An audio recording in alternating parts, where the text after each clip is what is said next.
When the cold winds of autumn blow the leaves from the creaking branches of big trees, then winter is on its way.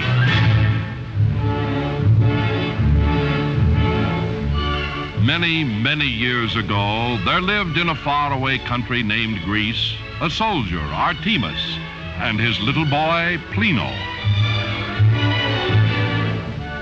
One day, Artemis took Plino on a hunting trip. When nightfall came, they were far from home. It was warm. Plino and his father found a haystack, and there they went to sleep. Later, Plino awoke. It was black and cold. He reached out to touch his father, but Artemis was gone. Plino heard something moving in the dark. Then he recognized the steps. It was Artemis. Artemis had found some wood. He started a big fire. "Lad," he said to Plino, "we've been caught by winter."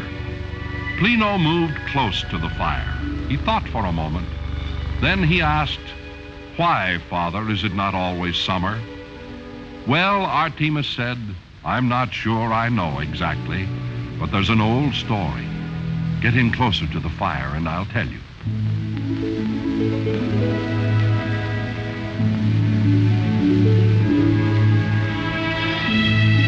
There was a time when all the days were summer days, and the grass was green, the flowers grew, and the birds sang all through the year. And in this happy time, there was a young girl named Proserpine.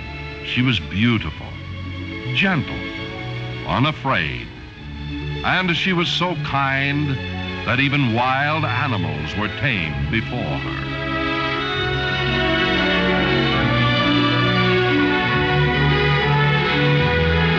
One day, Proserpine wandered far from her home into a strange valley. She came to a very old tree. Around its gnarled trunk grew a vine bearing flowers of deep, flashing colors. Proserpine picked some. They were hard to carry, so she took off her cloak and dropped the flowers in it. She was so busy with what she was doing, she did not hear the soft sounds of a huge man who moved quickly, quietly behind her. Then for a second, it seemed to Proserpine that the valley was more quiet than silence itself. She turned.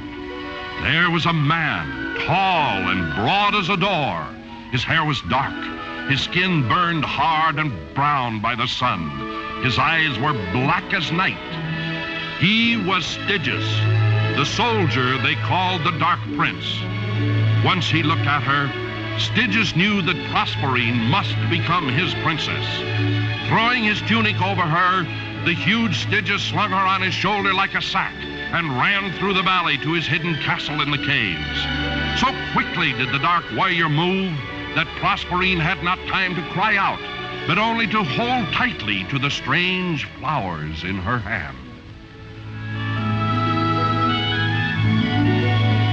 When night came and Proserpine had not returned home, her mother Ceres became worried. She threw on her cloak, took a lantern, and went out in search of her daughter. Morning came. Ceres found herself in a strange valley near a very old tree. There on the ground was Proserpine's cloak with beautiful flowers laid carefully upon it. But Proserpine was gone. Ceres wept for her lost daughter, and as her tears fell to the ground, she cried, "May the earth be cursed and cold. May no flower, leaf, or blade of grass be green again until Proserpine returns to me."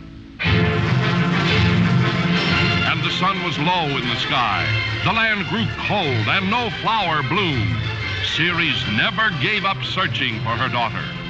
One day she stopped before a brook that came from under the big caves nearby. Looking down into the stream, Ceres saw flowers of deep flashing colors like those from the strange valley.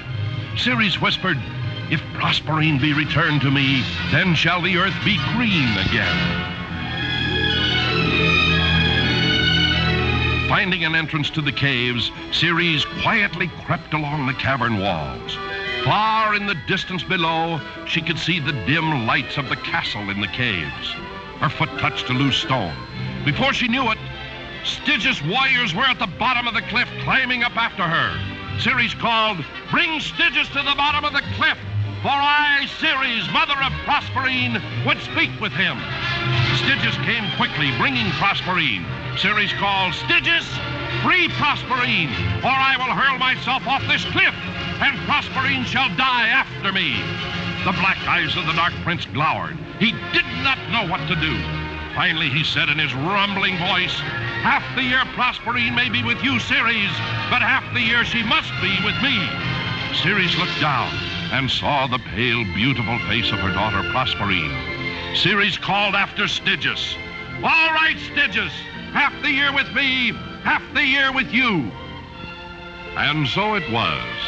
When Proserpine was with Ceres, the spring came and the world was green.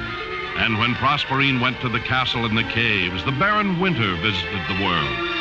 That, Plino, is the story of the seasons.